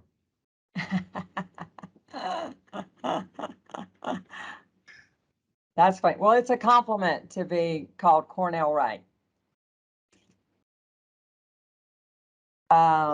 If anybody else wants to chime in, for sure, I want to give people the opportunity who may not get to see Cornell outside of this space. And so if there's anybody who wants to take this opportunity to say anything to Cornell, we have the time, and I'm going to make the space for it. So, and I see that Dr. Martinez Bianchi has already put something in the chat. So. Yeah, I can jump in and just want to thank Cornell personally. We text on both phones now, but just how welcoming he was when our team came in, and I don't know if Bailey's on, but really just kind of championing for us as we were trying to learn what the task force was doing, as we were trying to get to know each of you individually. He was really welcoming and really supported and understood that coming in new, there was a lot that we had to catch up on that you all had already done. And there were times where he would just call me out the blue, and before we even got to the meat of what he called for, we probably talked for 20 minutes about NC State or NCCU or anything, not the reason why he called. But it's been good connecting with him in this space, and definitely look forward to the work that he will do and staying connected with him through this time. If I may, sorry, if I may add, Cornell, I have had the privilege to work with you in the historically marginalized populations team, and as somebody who wasn't working in government and came to like suddenly start working with lots of different teams and task forces around the state. I have really valued how much you made every member of the teams feel welcome, feel at home, and how you connected and helped to clarify what was the role of many of us in many of the types of work that we're doing, especially for the historically marginalized populations team. And so thank you, thank you, thank you from a doctor who admires you, from somebody who just is so happy that you're staying in Durham and that we can continue to maybe get together for coffee and just talk about other things that we're also passionate about. And I just don't know how long you're going to be away from this, but I don't see you truly disappearing from all of this. Thank you. Annette Taylor. Thank you so much, Secretary. I also want to appreciate Cornell Wright and also acknowledge his greatness along with everyone else. We have been partnering for many years on various health initiatives from the time I was at Blue Cross Blue Shield. He's come and presented for me during the at the Council for Women with such great information, and he just recently invited me to present during their Women's History Month initiative over at the Office of Minority Health and Health Disparities. So I'll certainly miss having him here with us. I'm assuming he might not be with us here much longer, but I'm very excited to hear more about what he's going to be doing. So congratulations to you, Cornell, and your success. Thank you, Annette. Greg Richardson, Director of the Commission of Indian Affairs. Thank you, Madam Secretary. I've just got to say something about what Cornell has meant to me personally and as well for our American Indian communities in his work at the Office of Minority Health. Throughout COVID, there's been a lot of engagement in relation to the identification of American Indian data. We still have some challenges, but Cornell, I have to say, great thank you for your work over there and what you've done. I also want to thank you for your commitment to the North Carolina Indian Health Board, which is kind of a new entity that we're working on, and another way to identify disparities as it relates to American Indians and health. So thank you so much, and I hope that you will continue to stay in touch with us, Cornell. Okay. I don't see any other hands. So with that, Cornell, I'm actually going to turn it over to you, and Yaz, you for whatever comments you want to make. Oh, wait. Dr. Green has her hand up. Yes, I just want to say thank you, Cornell Wright, for all the things you've done as well. I just want to look to Professor Jim Johnson, because he always about the interconnectivity of like ethnic conflicts, right? How we all different ethnic groups have so many things in common, and how we have to align to maybe get the right things for our communities. And so I just want to share that with everybody, that, you brought that to the table, Cornell, about, making sure that, it's not just one ethnic group, it's that we have so many things in common and so many purposes. So we have to stop this interethnic conflict about, one small problem that one group may have versus another, but coming together with common goals is the key, how we make changes and how we make generational opportunities. So thank you. Thank you, Dr. Green. That's a great point. Okay, Cornell, you have the floor. Whew. That was rough for me. I'm holding back some tears right now. Give me a second. Sure, absolutely. You know what I'll do is I'll give you more than a second, and I'll have Justin, if you are ready, why don't you do the report out for the business engagement group, and we'll come back to Cornell to do his wrap up for us. Justin had to jump off, but he emailed me what he wanted me to read. And so business engagement group, in connection with the task force, will start holding those virtual conferences, the lunch and learns, over the next 3 months. The first one being in April. Let me hang this up. The first one being in April at the end of the month, and then we'll have that followed by 2 other conferences in May and then June. We're working to finalize panelists for all 3 conferences right now that have a presence in North Carolina, and so we've confirmed a handful for each panel, and we'll start promoting all 3 panels here soon. He wants to thank everybody involved, so Evan Grant, Tanya Smith, Ebony Pittman, and Kevin Price for their work in helping with the planning of the virtual conferences, and then we'll start working with our DOA communications team to start sending out promotional material. And also thanks to the interns who have been helpful as well in being a part of those conversations and looking things up as we needed them. But the first conference is scheduled for Friday, April 22nd from 11:30 to 1. So we're doing them as lunch and learns. We'll have registration that'll go out. We ask to share with anyone that you know who would be interested in participating in those, and we'll continue to send out that information to everyone. Great, thank you, Evan. Okay, Cornell, you ready? Is Dr. Green's hand up new? I think it was just continue. I think she just didn't put it down. Okay. Yes, I'll put it down. Thank you. Just wanted to make sure. Wow, thank y'all so much. That meant a lot. You just never know how much you impact people's lives until they tell you or you see it happen. So I appreciate everybody. Just know that there are so many awesome people on here.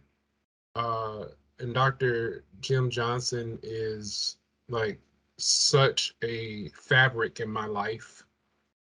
So to be mentioned in that same breath is important. And he has also come and spoken to us at our Historically Marginalized Population work group and followed his career for so long that he really has paved the way for so much of this work to happen, and others as well. Our very first director of our Office of Minority Health, Dr. Barbara Pullen-Smith, and others who have paved the way, Dr. John Hatch, Anita Holmes, and others that have been mentors to me. And the legacy continues with Victor Armstrong, with Assistant Secretary Bryant taking over the health equity portfolio. There's a lot to be thankful for, be mindful of, and be connected to with the work with equity and the spectrum of equity that we work in and how much is still left to do. But I am blessed and honored to be a part of this long tradition and history. Many people don't know, and thank you for giving me time, Secretary Cashwell, to just say this, but 18 years ago, I was an AmeriCorps Fellow out of the office that I now run. And that has never been lost on me. So the 7 years I spent at the helm has been very trying, both professionally and personally, but very rewarding to help communities across the state and even beyond to do this work. And I do not take it lightly.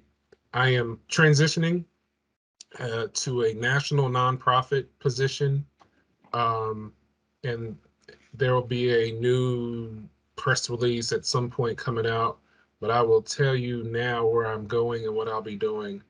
I will be working for the Alliance for Healthier Generation as their first ever Chief Health Equity Officer. And this organization is tied with the American Heart Association and the Clinton Foundation. And so working for that national organization, I will not stop working in North Carolina. I mean, I will still be based in my home in Durham, but have a larger footprint. And thank y'all. And what's amazing is that when the offer came, the CEO, who many of y'all may know, Kathy Higgins, who used to be with Blue Cross Blue Shield, she said, we want to expand our North Carolina footprint. And so I actually had coffee with her this morning. Well, she had coffee. I had ICI smoothie, which was really good. But she was saying, you know, for the work that you're doing with the task force and other things, if you can stay connected to that, please do so. So as long as y'all will have me in some capacity, I will transition my leadership role over to Jovencio Rocha Peralta, who is an amazing leader, who is so important with the work we do, as well as Yasmin Garcia Rico, Dr. Charlene Green, Dr. Cedric Bright, Fernando Little, and Dr. John Lumpkin, and others that are a part of our task force, with also Yasmin Shepard, who has been serving in the capacity of keeping us all together and meeting.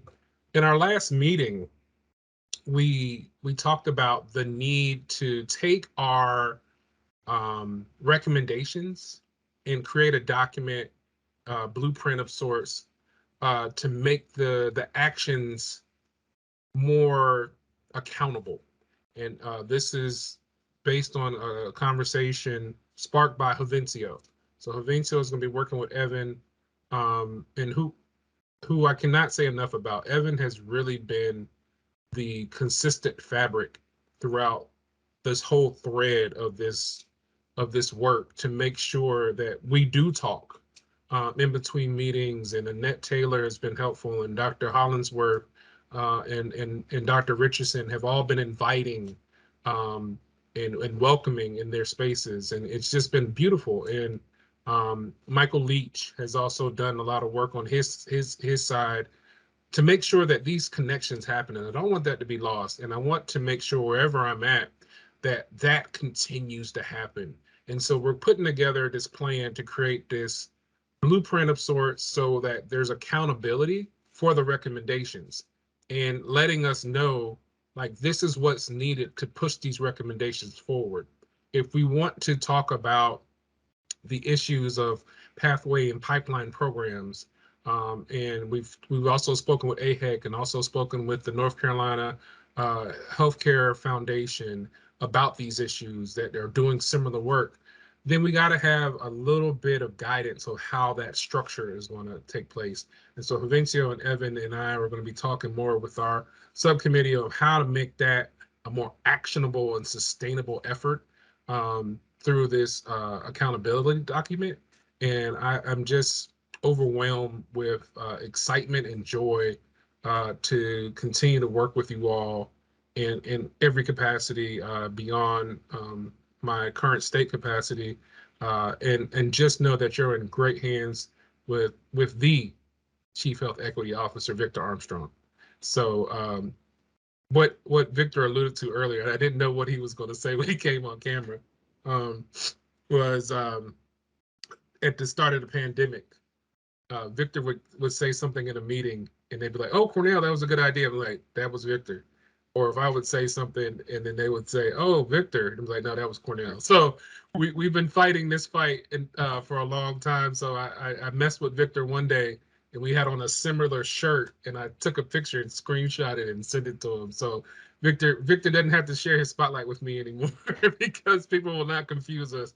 But like you said, it is a good thing to be confused for a Victor Armstrong, who is a giant in the mental health space. If you've never heard Victor present, he is a fabulous and dynamic speaker who brings all this together, the equity, the mental health, the behavioral health, and spins it in a way that is beneficial for all of us and allows other people to understand at so many different levels the importance of why this work has to continue and be sustained. So I thank you from the bottom of my heart.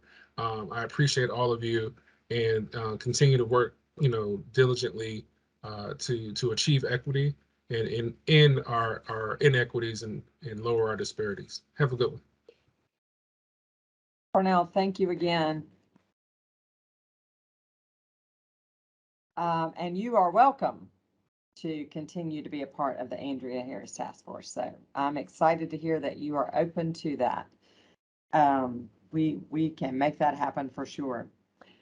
Well, unless anyone has any questions for Cornell as chair of the patient engagement group, then that closes out all of our subcommittee reports. And I want to take this opportunity to just thank everybody who is serving on those various subcommittees, because that's where the magic is happening right now. It's in those subcommittees where you all are taking the time in between these meetings to keep the work moving forward. So thank you so much to everyone who is giving your time and talent to those various subcommittees, and to our staff leads and the chairs in particular as well.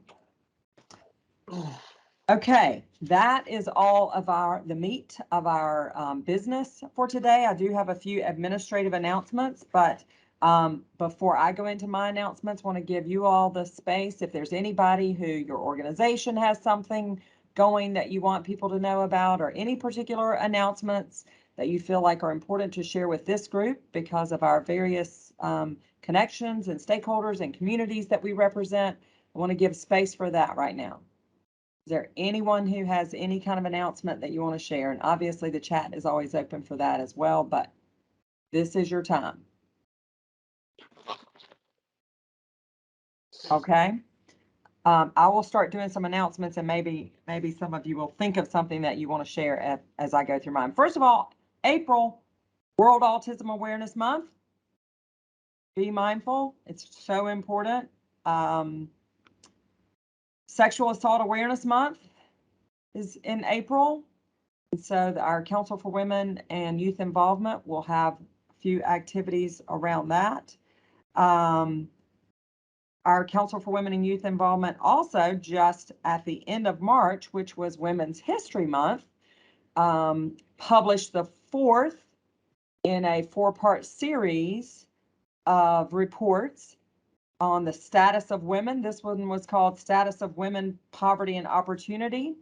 Our own Annette Taylor chairs our Council for Women, and we had a excellent roundtable with the governor to talk about that, actually to talk about all 4 reports. We had a wonderful panel discussion about that report. I won't go into the meat of it today, but North Carolina still has a lot of work to do as it relates to women in this state and providing business opportunities and educational opportunities and health insurance.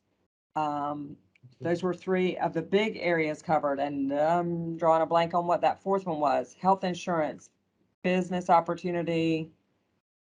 Oh, Annette, help me. What was the 4th? I'm drawing a blank. No, sorry, I'm drawing a blank as well. Poverty, of course, it's poverty and opportunity. Good grief.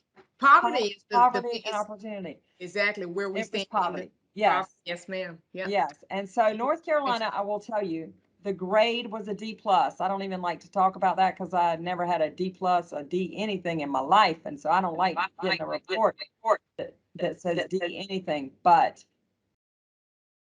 based on the rubric that was utilized, we're really in the middle of the pack across the United States. Of the 50 states and the District of Columbia, we are in the middle of the pack. And so that report is now available. It's on our website. And I would encourage you to take a look at that. I mentioned to you at our last meeting, did a presentation on new procurement rules. that we were working on at the time. Wanted to let you know those are now effective. They were approved by the Rules Review Commission, and they are now in place and effective. And the key thing that they did was increase the small purchase threshold in the state of North Carolina from $5,000, which it had been for like 20 plus years, to $25,000, which gives agencies the opportunity to go and make a purchase without going through the RFP process.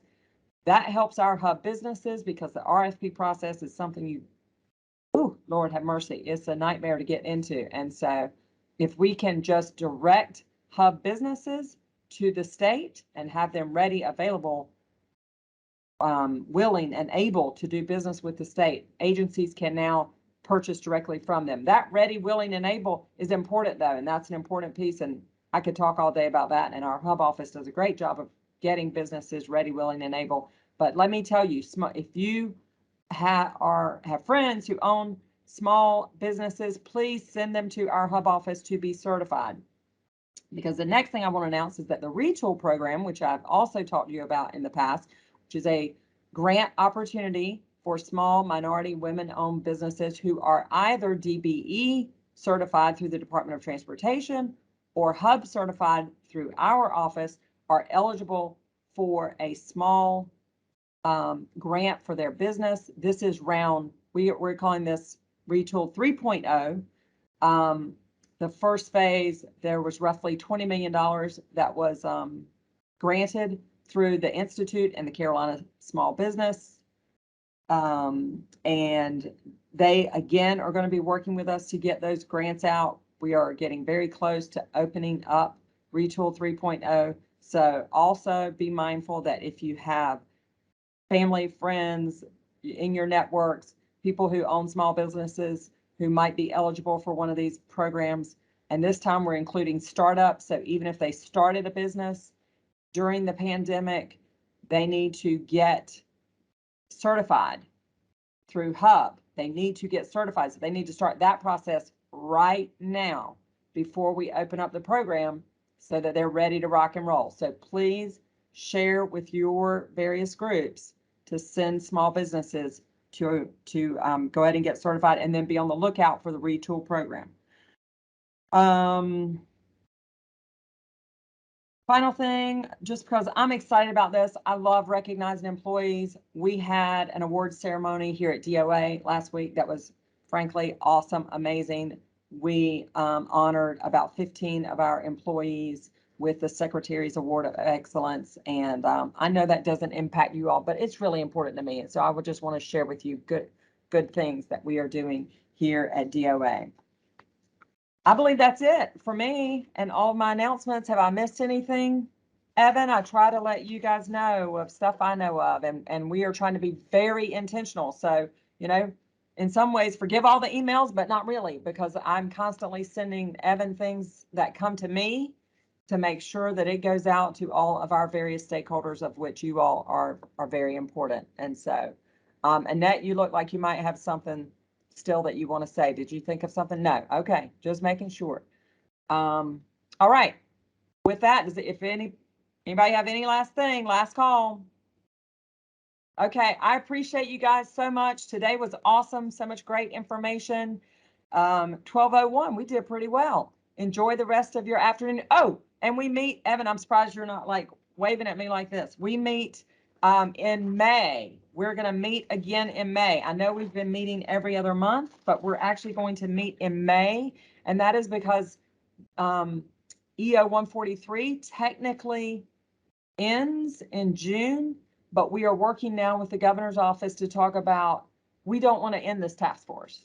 And so we're working on how it may look different. And so if there are those of you, we'll be reaching out to you on this, but I want you all to be giving real thought to, do you still have time to serve in a continuing Andrea Harris task force? Do you want to serve? Are there particular things that you feel strongly about that we haven't accomplished yet that we should be accomplishing?